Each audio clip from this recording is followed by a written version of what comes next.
नमस्कार दोस्तों, आप सभी को रामनवमी की बहुत बहुत शुभकामनाएं। यदि हमारे घर का कोई सदस्य बिल्कुल राम जैसा हो जाए, राम जैसे मर्यादा में जीवन जीने लगे, राम जैसी रामत्व के राह पर चल पड़े, उसी मार्ग का अनुसरण करे, तो क्या हम सहज उसे स्वीकार कर पाएंगे? यह आप जरूर ज़रूर कभी सोच के देखिएगा कि हम राम की मर्यादाओं को अपने जीवन में उतारें।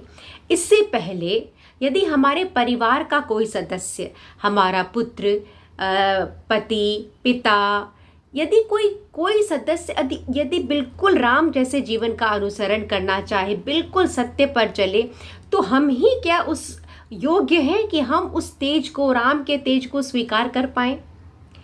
राम ने अपने पिता के वचन की रक्षा की, परंतु इसमें क्या उनकी माता को कष्ट नहीं हुआ?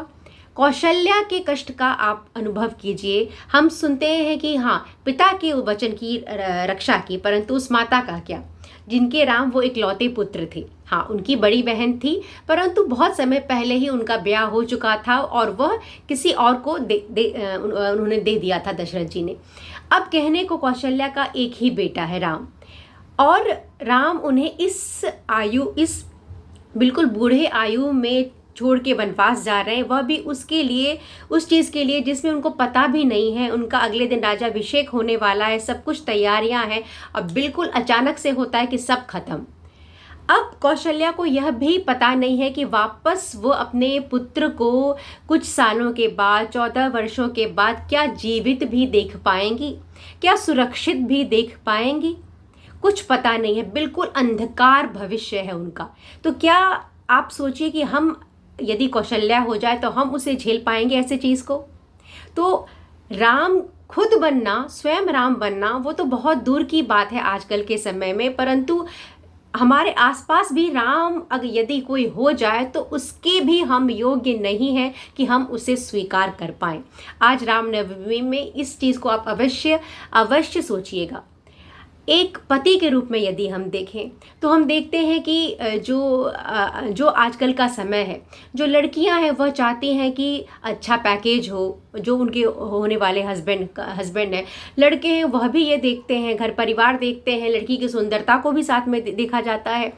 सब एक दूसरे के लिए एक तरह से देख रहे हैं कि आगे मेरा भविष्य सुरक्षित होगा कि नहीं। परंतु सीता ने जब राम के साथ वनवास को चुना तो उनके भविष्य का क्या? उनका भविष्य तो, वो महल में भी रह सकती थी, वह अपने पिता के घर भी जा सकती थी, जनक की बहुत लाडली थी वो, परंतु उन्होंने राम के साथ उस भविष्य को चुना जिनका उन्हें पता नहीं कि आगे क्या होने वाला है। एक स्त्री होके वे राम के पीछे, अपने पति के पीछे चली गई, जबकि राम ने वनवास से पहले सब कुछ अपना एक एक चीज़ दान दे दिया था, सीता ने भी अपना एक एक चीज़ दान दे दिया था। अब उनके पास टेक्निकली उनके पास कुछ भी प्रॉपर्टी नहीं था, और वो सब कुछ दान करके जा रहे हैं, जंगल वन में जा रहे हैं 14 वर्ष के लिए। ये भी हो सकता है कि कोई जानवर आके उन्हें खा ले। अब इसमें देखिए, सीता का उनको पता नहीं कि आगे क्या होने वाला है, उनका भविष्य कुछ पता नहीं है कि क्या होगा, वह जीवित भी लौटेंगी कि नहीं, परंतु फिर भी उन्होंने अपने पति का साथ नहीं छोड़ा। तो क्या कोई ऐसी स्त्री है जिसके पति यदि राम के जैसा हो तो वह उसे स्वीकार कर पाए? और राम एक भाई के रूप में यदि हम देखते हैं राम को, तो राम ने अपने भाइयों के लिए, अपने प्राणों तक के, उनके भाइयों की खुशी के लिए वो अपने प्राणों तक को न्यौछावर कर सकते थे। इतना प्रेम था राम को अपने भाइयों से। जब वह भरत को सब कुछ राज्य छोड़ के जाते हैं, उन्हें एक क्षण का भी समय नहीं लगता भरत को सब कुछ देने के लिए, और यह डिसाइड करने के लिए उनको कोई भी समय नहीं लगता। वो बहुत खुशी से भरत को सब कुछ सौंप के जा रहे हैं, परंतु जाते वक्त वह चिंता भरत की ही कर रहे हैं।